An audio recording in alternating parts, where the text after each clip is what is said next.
Welcome back. Now back to one of our top stories from earlier on. Finance Minister Malusi Gigaba has met with both Moodys and Fitch ratings agencies on the sidelines of the IMF World Bank meetings.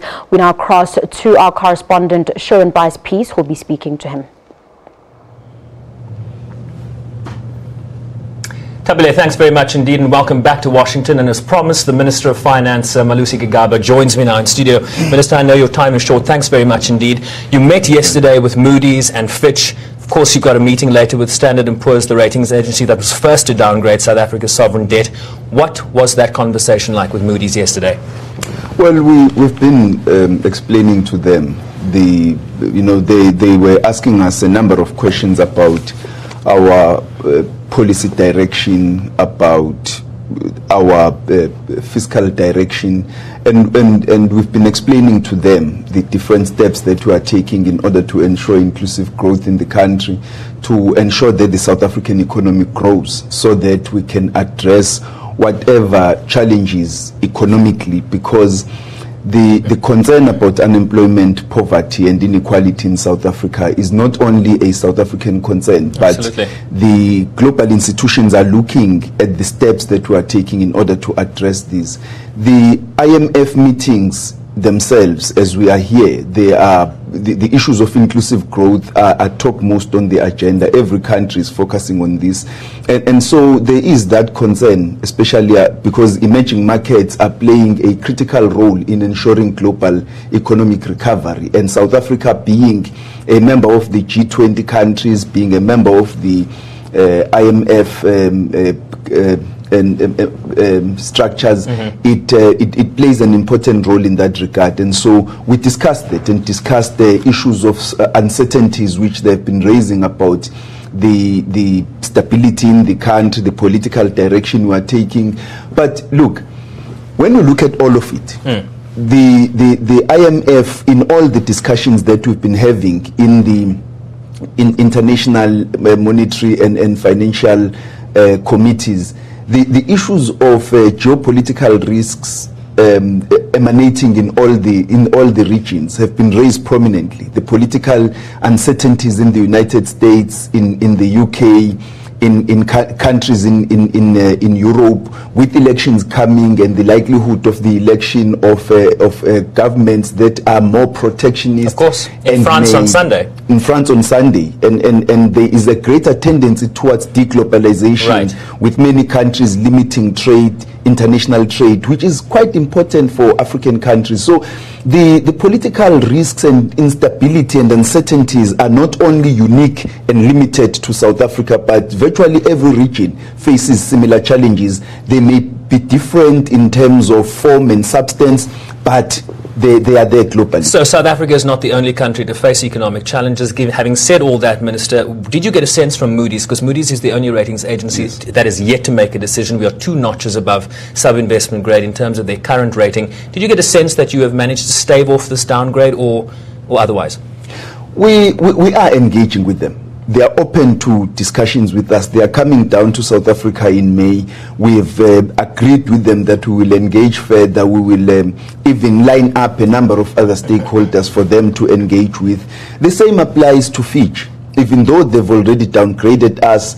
But there is a commitment among all the ratings agencies, right, to continue engaging with us. And so we are quite optimistic that we may be able to stave off a further sub-investment downgrade.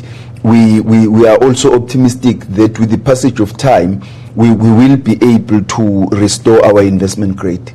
Minister, earlier this week we talked about the meaning of radical economic transformation and how it relates to inclusive growth, and your words were that they tend to speak the same language.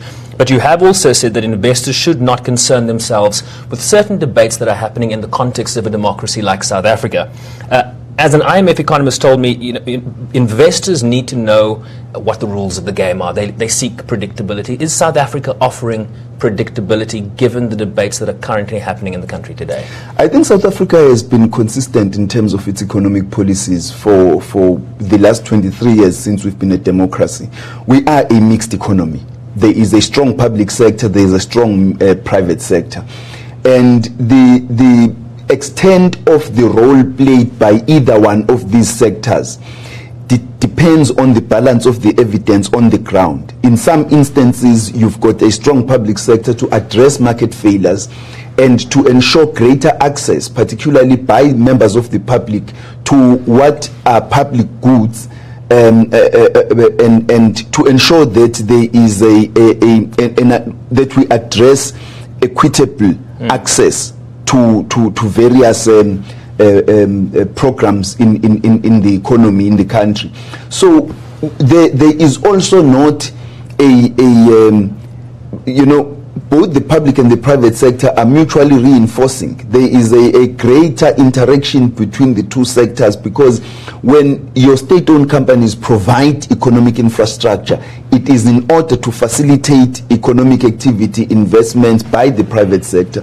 So there is consistency with regard to that. We are concerned about addressing issues of inclusive growth, the economic marginalization of the majority. And South Africa is not about to take stupid decisions that are going to ruin our economy, isolate us not only from the African continent, but isolate us from the world as a whole. And so in that regard, we believe that South Africa offers stability, offers certainty in terms of our economic policy. And the debates that take place, I still wish to reiterate, people must take comfort in the fact that we are in actual fact not advocating for moving out of the global economic arrangements, but rather we are talking about strengthening our economy so that we can greater integrate in the global economic environment. One more question before you go. You meet with the IMF Managing Director tomorrow. You go to New York on Monday to meet with investors. You know, the good news is that emerging markets are the order of the day today. They are very popular these days. Commodities are up, which benefits South Africa. Inflation is just about where the Reserve Bank wants it, between the 3 and 6% range. The rand seems to have clawed itself back to close to 13 rand to the dollar after the cabinet reshuffle. How would you sum up your week here, your days in Washington so far, given the fact that there seems to be very positive momentum in the global economy? I think that we've been focusing singularly on addressing concerns about South Africa, but selling South Africa at the same time, but also, representing the African continent, because we are a part of a continent that is growing, but a continent that faces many challenges, including risks. And so I think overall, we have had a good engagement with different sectors. We've been able to market the African continent, to represent Africa in the various institutions such as the G20 and the IMFC.